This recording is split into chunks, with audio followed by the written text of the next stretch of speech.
there's a billion people in China. Right, I'm not denying what you went through. Right. But I think you'd be missing an opportunity. He just shared something very traumatic and vulnerable, and then you're going to dismiss it by saying, well, there's lots of other people who have gone through similar or worse things. I don't like that. Hi, I'm Dr. Han Ren, licensed psychologist and mental health content creator. Today, we're gonna be reacting to Jubilee's video, Immigrant Parents versus First Generation. Let's dive in. I am an immigrant and I am a parent. Born in India, 3 kids. All born in America? Yes. I am from Brazil. My firstborn was 7 months when we came in. I am first generation Nigerian Cameroonian American. I would describe myself as a daughter of immigrants. I love that I know exactly where my roots are. Ooh, this is gonna be a doozy. This one hits really close to home. I'm a 1.5 generation American, Chinese American. So I was born in China and immigrated to the US when I was 5 years old. So I very much personally relate to these type of conversations with my own parents. I am Fanny. I am 41 and I'm a filmmaker and I grew up in Venezuela. My name's Christine. I'm 28 years old and I'm first generation Chinese American. I am Romi Singh. I'm 57 years old. I was born in India, and I am an immigrant, father of 3 children born in America. This is gonna be juicy. There's so many different perspectives and lived experiences across generations, and I'm really curious to see what they're gonna say. I feel like I have a better life than my parents did.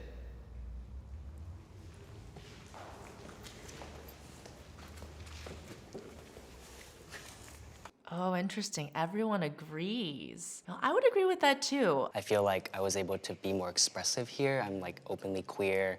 I also talk about my mental illnesses pretty openly, and I feel like that's something my parents were never able to talk about. Oh, that's absolutely true. There's so much stigma about mental health in a lot of communities of color and a lot of immigrant communities. I think part of it is just the priorities on survival. Being able to talk about mental health was a luxury when you are trying to put food on the table. And so that is a gift that our immigrant parents have given to us, to be able to focus on, the nuances and the quality of life rather than just being able to live and survive. I feel out of touch with my cultural roots.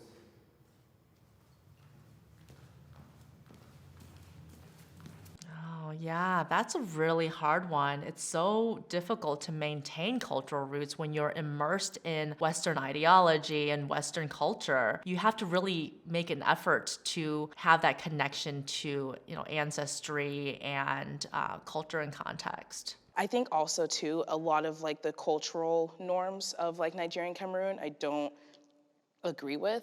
For example, hitting your kids is acceptable, and I don't agree with that, and I do not like that's how I was raised. I have so many thoughts on the use of corporal punishment in communities of color. I think the narrative that a lot of communities of color have used is that this is cultural, this is what we know. But over time, I think it's really easy to conflate culture with trauma. Just because you've experienced it doesn't make it okay. It doesn't mean that you have to pass that legacy on to your children. When you think about the systemic trauma that all of these communities of color and people of the global majority have experienced in the past century, it's just brutalization of bodies and colonization and all of these things that very much normalize violence against bodies. And so it feels normalized, but that doesn't mean that it is or that it has to be transmitted down. Now that we have other tools and other ways to parent, I don't think that spanking needs to be part of parenting anymore. I think for me, it's that I don't feel necessarily Asian enough, nor do I feel necessarily American enough. I know that a lot of my Asian friends would say I'm very whitewashed. I so relate to this. 1 foot in each world, belonging to neither. That was a narrative that I grew up a lot with growing up. And when I speak Cantonese or Chinese, it's like, oh, why do you say it like that? Oh, you don't know how to say that. And then when I have non-Asian friends, they would say, oh, like you're very Asian. Like, what, like you use chopsticks? Or, oh, you only want to get Asian food all the time. So then there's always like these other people always chiming in about me and my cultural identity that I never really get a chance to really define myself in that. That's right. Everyone has an opinion on your cultural identity, but not everyone gets to influence how you view your own cultural identity. Just because other people have opinions on it doesn't mean that you have to listen to them. But it's really a normal thing to not feel like you belong anywhere, so then you have to fit in these different places and different spaces that you occupy. There's a lot of code switching, there's a lot of masking. All of that can be really exhausting. You know, we grow up in communities where there are lots of people who have similar backgrounds and lived experiences. We have to kind of hodgepodge communities, and that's why, you know, third culture kids or children of immigrants from lots of different global communities come together, because that immigrant mentality is similar enough, but it's still really not the same as growing up in a place where everyone is Asian American or Chinese American. More specifically, that can give people a sense of belonging in ways that feeling like just the odd one out doesn't allow for. Maybe I misunderstood the question, because I definitely identify with, you know, not feeling American enough or not feeling Asian enough. But I feel like when I think cultural roots, I think like family values that my parents instilled in me, you know, being kind and, you know, being generous and taking care of family and Taking care of family. There's so much collectivism in communities of color. It's a very stark difference from Western ideology, from American culture. And I think that can be very much a shock to the system, because we're so used to thinking about the group first, and we're really raised with that mentality that we go out into the world and we think about the group, and then we can really get exploited and taken advantage of because the dominant culture just doesn't think like that here. It's very hyper individualistic. For me, because my parents are in the States too, so they really, you know, my dad makes arepas, and, you know, we have a WhatsApp group with my family, and I check it every morning, and they keep me updated to what's happening. And I try hard to instill that in my kids. It's hard. Do you feel like the only way to keep that is through like generational ties? Because I didn't grow up with grandparents. All of my grandparents died by the time I was 7, so I didn't know anyone in my past family, and my parents' siblings, like most of them have passed away as well. Certainly. Yeah, generational ties. Family helps, but so does chosen family. I think if you are privileged enough to live in a community where there are a lot of people with similar cultural backgrounds, then you can absolutely have chosen family and the ability to have generational ties, cultural ties through other members of the community. And it's really hard to kind of excavate and discover that for yourself if you don't have mentors and other people who are guiding you in this journey. I spoke English in my home growing up. I didn't grow up in a family that spoke the same language at all. My dad speaks Igbo, my mom speaks a combination of like Pidgin English and French, and I only know English. My parents, I always make this joke, like, we taught you English whenever I try to correct them when they say something. And they're like, well, we're the ones who taught you English. So that's the only language that we can all connect through.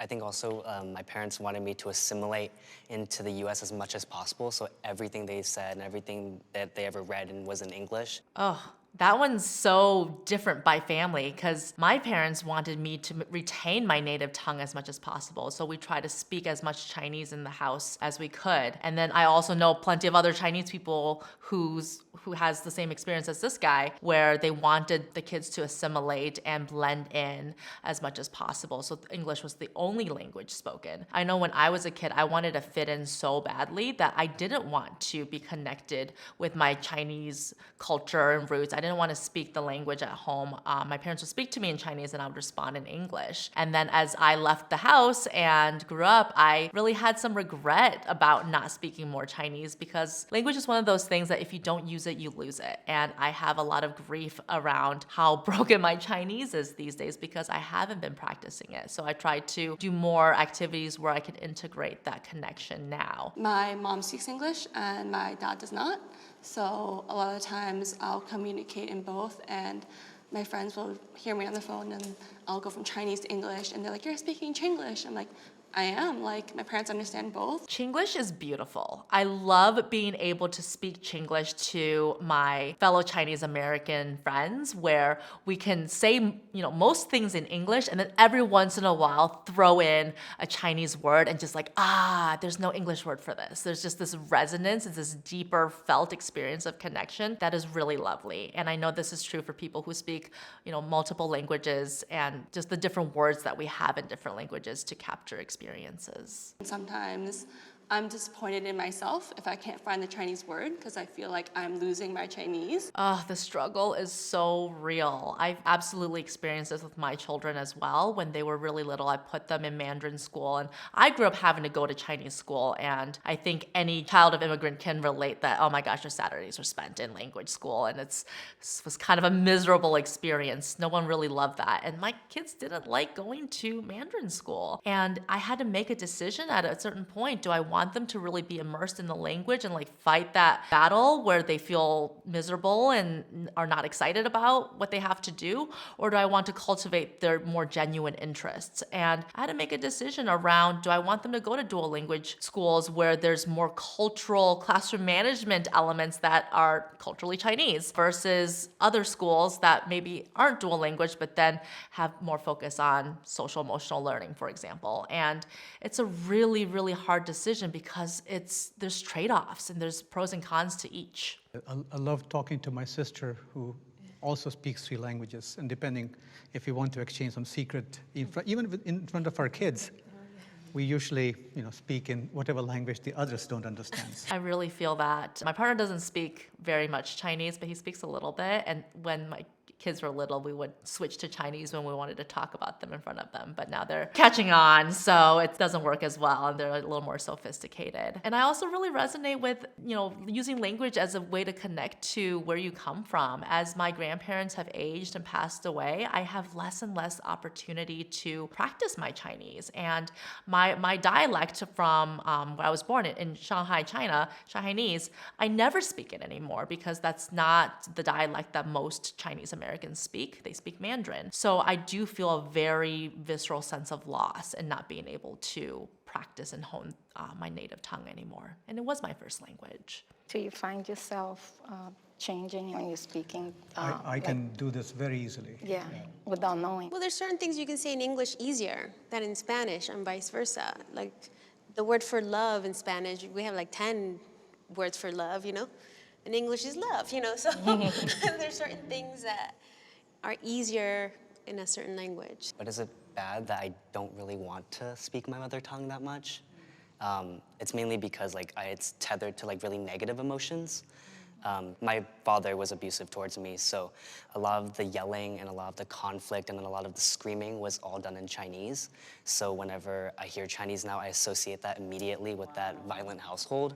So that's why even when my friends, they love to speak Cantonese to me, it's that's awesome, yay, but I don't really want to speak it back because it's associated with such anger. Oof, this is a doozy. There's such validity in how language can be so paired with traumatic experiences. And it actually really speaks to the generational trauma that this person's experiencing. His father probably experienced abuse as well. And if you're not aware of that and you're not actively trying to break those cycles, we do what we know. It makes sense as part of this person's own process of cycle breaking that he's creating distance between him and his abusive father through creating distance between him and the language that he experienced that abuse in. And when you are not aware of how generational trauma is being passed down, it's really easy to replicate these patterns. So I really commend him for taking this extra step to break the cycle by noticing how he gets triggered and what is triggering to him. That takes a lot of self-awareness. But there's 1 billion people in China. Right, there is. I'm not denying what you went through. Right. But I think you'd be missing an opportunity.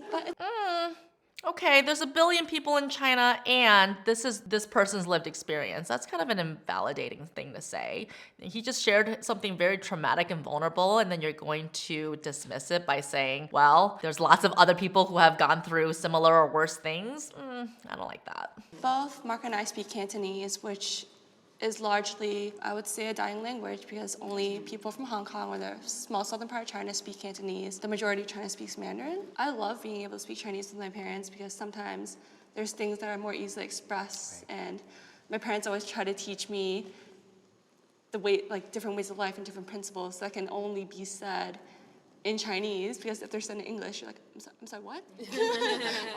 Excuse me? So like, I like You think differently, right? Or Yeah. sometimes in different so I think that's the opportunity, really, to really look at the world a little different. It's more expansive. I'm really feeling for Marco here. You know, he is sharing something very vulnerable and personal about his individual connection to language and trauma, and people who may have not experienced trauma they're dismissing his lived experience. Not everyone has the same associations, and yes, Cantonese is a dying language, and there is a genocide happening. And for this person, that's not his experience because it's so heavily paired with his specific trauma that it can't be generalized in the same way as people who are looking at it from a more bird's eye view who haven't experienced that trauma. So Marco, like, you do you. If you don't want to speak Cantonese, like, that's totally fine. Other people will do it. What's the best part of being an immigrant parent? I think the best thing is that I can really bring knowledge to them. That things aren't done the same way everywhere, because I grew up differently. I was born in the States, but I left when I was a baby, and I grew up in Venezuela. So it's very interesting to see how my kids are growing and how I grew up, and I feel sometimes they're missing out on certain things, but I also see all the opportunities they're getting that I didn't. Oh, there's so much richness to being raised by an immigrant parent. I think people who have just experienced a more global perspective, whether living abroad as children or being raised by immigrants, just have more maturity, more global maturity, emotional maturity. You're just aware that the US isn't the center of the world. It's not the center of everything. And you have more context and empathy and perspective on how the rest of the world functions, that there are multiple ways to do things, multiple ways to live. And I think it can just really add a lot of richness to a child's life to be raised with that diversity and perspective. I am able to talk to my parents about mental health. Oh my gosh, only one person walked to the chairs. That sounds about right. Mental health is such a taboo topic for people of the global majority, for communities of color. There's such a stigma to being able to talk about your mental health. It's seen as a character flaw or as a weakness. And even now, when there's so much more discourse around the importance of mental health, it's still seen as like, oh, that's not something we do. That's something that white people do. And, I really think of it as what is the privilege or focus of life? When immigrant parents came to the US, they were focused on their survival. They're focused on making money, putting food on the table, shelter. Something like mental health was a luxury. So we were very much raised with this shut up and be grateful perspective. You have all these things, like what else is there to complain about? You're thinking too hard if you're thinking about your mental health. And on the flip side, the whole purpose of them giving us this opportunity is so that we didn't have to work so hard for our basic survival needs. And one of the benefits of that is that we have the time and luxury and ability to think about things that are more nuanced, such as quality of life and mental health. So really that gift of self-actualization is what we're living out now. And what I love about the children of immigrants that I see and work with is so many of us are thinking about what can we do to continuously improve life for future generations? How can we break cycles when it comes to emotional vocabulary, parenting, different ways of being in the world so our children don't feel the same type of emotional stifling that we did, even if we got the physical luxuries that our parents were able to offer. I mean, my parents are pretty open people. We talk about anything. My mom went through depression, and we were there for her. At first, we thought she was making it up, so that might have been like culture. But with time, we started to learn about it, and there's a great system here for mental health. So I think I learned a lot, and like I said, my parents and I talk about everything. we're very open with each other. Okay, but that's actually not a super common experience. Maybe it's more common in Latin cultures, but that's not the case for Asian cultures at all. And I think African cultures as well. A lot of diasporatic communities do not feel safety to be able to share dissenting opinions with parents, to have that degree of openness. And a lot of older generations don't know how to connect with their kids. They don't know how to actually be involved in their kids' interests. Even now, my parents' conversations with me is like, are you eating? How's work? How's kids? Okay, cool. You're doing well. You're surviving. You're doing great. Next. They're not really, they don't know how to be interested in the day-to-day struggles and nuance of life. I think mental health in a lot of Chinese American households is ignored, mainly because, my parents never had that outlet to share how they felt, to speak up, because they always had larger things going on in their life, like trying to survive in Cultural Revolution China. Yes, that's absolutely true. And if you think about what happened in the Asian subcontinent for the past 100 years, there's just been so much systemic trauma, so much war and genocide and just colonization and, things that required the necessity of the Asian diasporatic movement. People had to relocate in order to escape war. And that is an experience that impacted a whole generation of people across a very wide geographic location. And if you think about how that impacted our mental health as children of immigrants, it's vast. So many of us have this shared experience of trying to break these cycles, of being aware of generational trauma, and being able to have the vocabulary to help our parents even now as they are dealing with the demons of their repressed trauma and unspoken experiences. I think it's really sad that our parents' generation don't think of it as a priority because they don't want to focus on it and let it impact their lives. But as we see, whether they acknowledge it or not, it absolutely still does impact their lives. It shows up in nightmares and hoarding and scarcity and just all sorts of more subversive ways that our parents don't want to look at, but it's heartbreaking to us. When someone has mental health problems, they call it like, oh, they just have an evil spirit in them. They need to get the evil spirit out, I'm not saying that people there do not have it, but it's not talked about. There's a pride there. And I know this because I'm pretty sure my dad has had depression since I was born. And me and my siblings recognize it now, but he would never. The thought of saying, hey, Dad, do you want to go to therapy? Maybe you should see a therapist. Completely off the table. Why would I go see a therapist? I'm fine. If you have a roof over your head, you have clothes on your back, you're fine, I'm fine.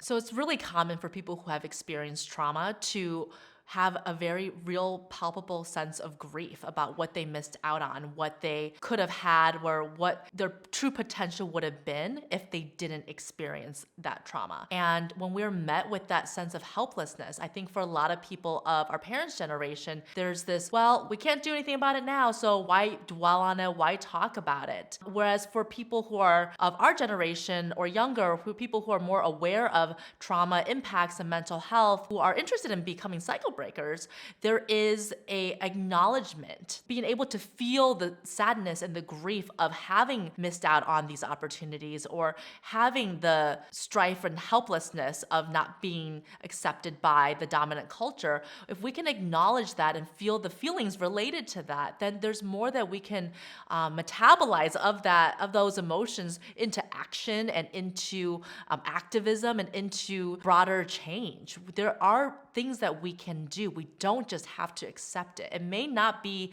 huge systemic change, but these small steps add up. And the more we can normalize talking about it and feeling the grief and deep emotions related to that trauma, the more we can metabolize and turn that into action for the future. Although I was born here, distinctly American, I feel like I identify more with Asian American.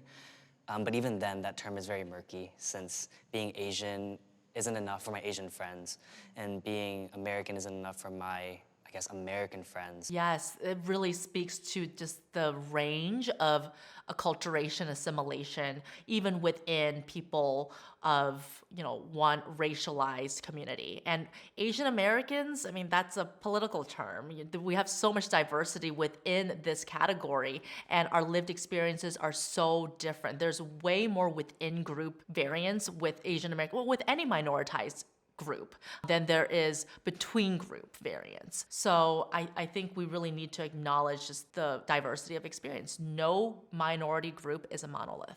I do feel like I'm American because I'm from South America and North America, so I feel double American, but the fact that I am constantly being asked where I'm from. Ooh, that where are you from question. Ooh, I hate it. It is such a microaggression because it insinuates you are other, you are foreign, you don't belong here, you're not from this place. And so depending on who's asking me this, like my the hairs on my neck kind of perk up and I get a little bit sus about it. If it's another person of color, especially if it's another Asian person or clearly they're a first generation immigrant, I tend to give a lot more leeway. Like, okay, they're looking to connect with me. They're looking to see if we have similar backgrounds or shared experiences. But if it's a white person asking me this, especially if they had just met me, I get really suspicious because it's, sometimes it can be like a fetishization thing. Oftentimes it's well, you're clearly not from here, or you're clearly not American. And I don't want to feel othered by people. I want to get to define that for myself. So I will answer this question very differently depending on who's asking me. If a white person that I just met asked me this, I usually say, Michigan. I grew up in Ann Arbor, which is true. I did. But if it's another person of color, then I might give some more, expansiveness to it. I'm an immigrant. I was born in China, more nuance. But it's not always malign, Some people are generally just curious, and I used to think very negatively, like, oh, do you speak Chinese? Like, where in Asia are you from? And I take it as an opportunity to educate them. Like, I'm Asian American. My parents are from China, but I was born here. And, I do speak Chinese. Okay, well, that's good for you, Christine. I'm glad you have the energy and bandwidth to educate strangers who ask the same questions over and over again. A lot of us don't, especially if you aren't sure of their intentions in asking that. And I used to have kind of that like rose-colored glasses, like, ooh, what an opportunity to like bridge and connect. But I've learned over time that people's intentions aren't necessarily great when they ask that question, and I don't feel like it's my responsibility to have to educate other people all the time. And I think, her saying this, like the fact that I had such a strong reaction to it also just really shows the diversity in the Asian American experience more specifically. There are so many different political alignments, different assimilation, as we've talked about, within the Asian American community that we can't even necessarily agree on who we are and what our relationship to whiteness is, what our adjacency to whiteness is. And it can be really difficult to even find like-minded ideas within the same community because of that. And I think we don't really have solidarity as a racialized group because of this diversity. I have or will raise my children the same way my parents raised me. So interesting that the only people who said yes to that question were the first generation immigrants, that all the children of immigrants would disagree. And I think that's pretty common. A lot of things that my parents did, we traveled a lot because they wanted to really encourage learning. They actually went to university in the US. So this person's experience is less of that first generation immigrant and more of kind of that second generation immigrant because of the biculturalness of her parents. And, I think that does shape one's perspective around how you would raise your kids. Yeah, that's a hard no for me. And it's because I was raised to fear my parents. A big part of it, too, is just a lot of what Americans would consider abuse. Absolutely. There's so much cultural nuance here and so many parenting values and perspectives, and what might be normalized in other cultures would be considered abuse by American standards. And I think the idea of fear as control, shame as a parenting tool, obedience as the ultimate beacon of what a good child is or looks like. I mean, that's very common among immigrant narratives. And we have to think about this from the perspective of, systemic trauma and colonization and imperialism. People who fit in and were able to survive and adapt are the ones who are obedient. And so, of course, our parents think like this is what we need to instill in our children in order for them to have a chance in the world. But also, with the next generation, with the luxury of freedom of speech and freedom of thought that we do have in this country, we're kind of breaking beyond that. We're thinking about values and opportunities and identities that go beyond staying in your lane and staying in line. We have so much more luxury and privilege of opportunity to be and do different things. And I would agree that fear is effective, but doesn't raise free thinkers and doesn't raise emotionally healthy adults. If I have kids, I would do 4 is, tell them I'm proud of them. Sorry, guys. And, I'm proud of them all the time, even though we're not close. And sometimes I feel like we just need to hear it back. Like that they're proud that we went to college and are good, functioning adults in this world. Yeah, that's something that we don't get very much as, children of immigrants. We don't hear from our parents through words of affirmation that they love us or are proud of us. Acts of service were really the major display of love. There's a trope in Asian communities that mom is sorry because she brought in a big plate of cut fruit. Cutting fruit is a way of showing love and affection and, food in general. But it can leave this hollowness, this feeling of emotional lack that still hurts in adulthood, because you just really want that affirmation, that reassurance and confirmation that you are loved and you're important and you belong and your parents care about who you are and, the person that you're becoming. And I think for a lot of immigrant parents, their ultimate, check boxes for being good parents is, did we pay for your college? Did we provide for you materially? And are you productive members of society in, prestige, productivity, capitalistic measures, rather than are you happy? Are you well adjusted? Do you have loving relationships? Do you have interests and hobbies that bring you joy and fulfillment?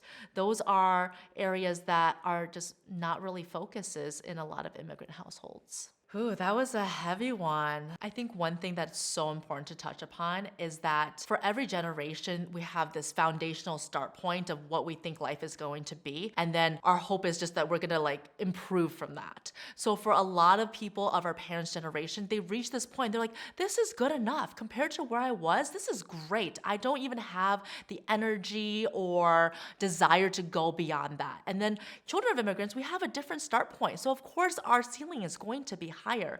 And at a certain point, we just have to accept the differences and what good enough looks like between the generations. And as children of immigrants, we have to accept our parents for who they are and where they are. And sometimes you have to, bite your tongue or allow them to just be who they are in service of maintaining that relationship and preserving those cultural ties and cultural roots.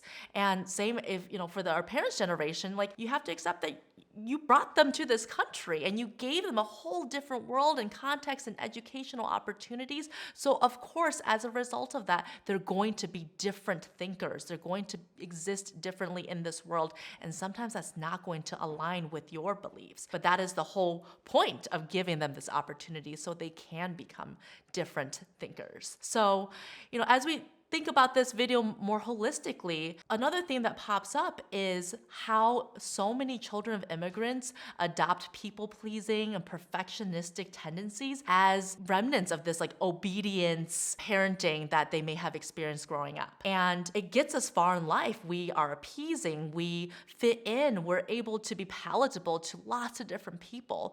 And yet this can absolutely be rooted in trauma where we don't have permission or feel safe to be who we are. Maybe we don't even know who we are because we were raised to just blend in and be palatable. And so one of the greatest gifts of acculturating and maturing and safety in a sense of belonging in this country is the ability to be more of a free thinker and to ask yourself, is this who I want to be? Is this who I am? And how can I be more authentic to who I am in all these different spaces that I occupy? We tend to think of masking and code switching as being the same thing, but they're really not. Code switching is, we all have different facets of our identities and personalities, and we show up differently in different contexts, but they're all true to who we are. Whereas masking is you put on a mask, you become somebody else in order to be more palatable to that environment, in order to survive and fit in. And this is a term that really came from the autistic community and the neurodivergence community, but can absolutely be applied to any marginalized communities. We are very keen on what it takes to fit in every single scenario that we're in, and we can pull that out really quickly just to ensure our own survival. So it's a luxury to get to unmask. Not everyone has the privilege of authenticity, and I think one of the benefits of being children of immigrants and having opportunity in this culture and context is the ability to unmask more and more. Because the more you unmask, the more real and authentic you are, the more you normalize that there are lots of different ways to be Asian American, Black American, whatever you are, whatever your groups and identities that you hold, you want to expand people's ideas and definitions because nothing is a monolith, and you get to be authentic and true to who you are as you go through this world. Thanks again for watching. For more videos like this from Healthline Mental Health, click the like and subscribe button. See you next time.